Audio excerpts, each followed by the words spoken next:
Berikut ini merupakan beberapa definisi yang penting untuk diketahui terkait dengan manajemen aset infrastruktur. Penatausahaan adalah rangkaian kegiatan yang meliputi pembukuan, inventarisasi, dan pelaporan. Pelaksana penatausahaan adalah unit yang melakukan penatausahaan BMN pada kuasa pengguna barang, dan pengelola barang. Barang milik negara adalah semua barang yang dibeli atau diperoleh atas beban anggaran pendapatan dan belanja negara atau berasal dari perolehan lainnya yang sah. Adapun ruang lingkup dari kegiatan penatausahaan BMN terdiri dari 3 kegiatan, yaitu pembukuan, inventarisasi, dan pelaporan.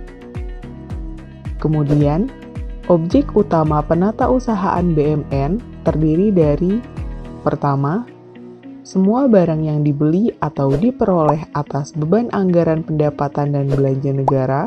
Kedua, semua barang yang berasal dari perolehan lainnya yang sah meliputi barang yang diperoleh dari hibah, diperoleh sebagai pelaksanaan perjanjian atau kontrak, diperoleh sesuai dengan ketentuan peraturan perundang-undangan, dan terakhir, yang diperoleh berdasarkan putusan pengadilan yang telah memperoleh kekuatan hukum tetap. Barang milik negara diklasifikasikan menjadi 3, yang terdiri dari aset lancar, yaitu aset yang dimanfaatkan dalam waktu 12 bulan, seperti barang pemeliharaan, konsumsi, suku cadang, dan lainnya.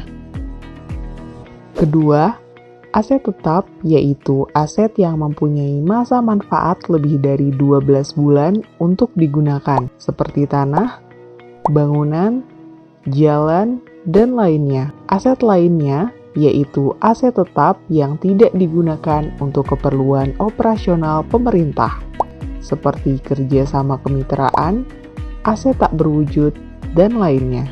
Adapun struktur organisasi unit akuntansi BMN dibagi menjadi 2. Pertama, berdasarkan tingkat pengguna barang yang terdiri dari unit akuntansi pengguna barang, unit akuntansi pembantu pengguna barang eselon 1, unit akuntansi pembantu pengguna barang wilayah, dan unit akuntansi kuasa pengguna barang. Kedua, berdasarkan tingkat pengelolaan barang yang terdiri dari Kantor Pusat Direktorat Jenderal Kekayaan Negara, Kantor Wilayah Direktorat Jenderal Kekayaan Negara, dan Kantor Pelayanan Kekayaan Negara, dan lelang. Dan berikut ini bagian dari organisasi pengelola barang milik negara.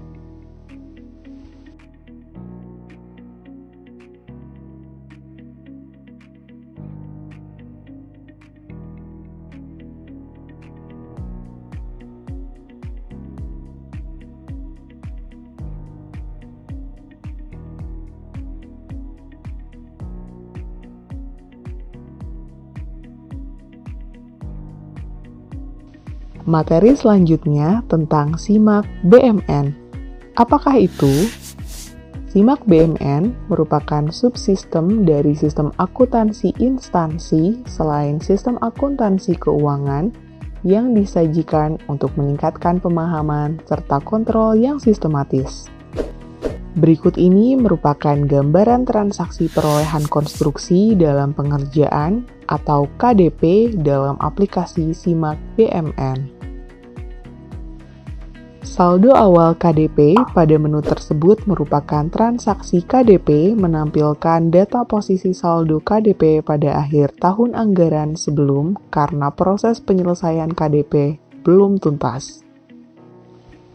Perolehan KDP merupakan pencatatan perolehan KDP yang bukan bersumber dari saldo awal KDP tahun anggaran sebelumnya, melainkan dari proses pengadaan melalui pencairan SP2D.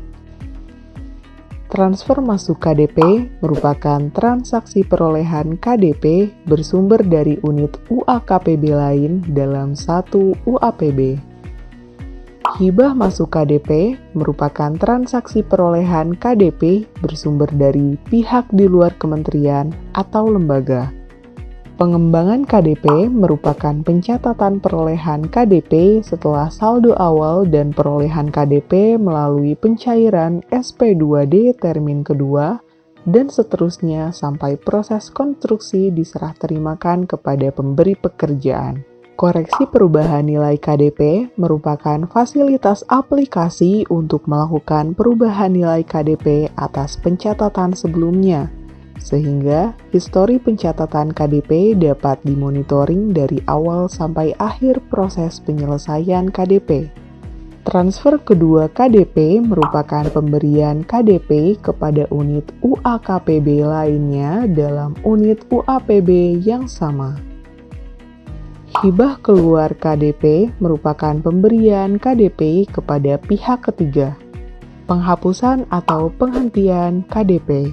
Jika proses KDP tidak bisa dilanjutkan, maka kebijakan pengelolaan KDP dapat dilakukan dengan penghapusan atau penghentian proses KDP sehingga laporan posisi KDP di neraca tidak muncul. Setelah menonton tayangan ini, peserta diklat diharapkan dapat melakukan pendalaman materi secara mandiri melalui modul yang telah disediakan pada link berikut.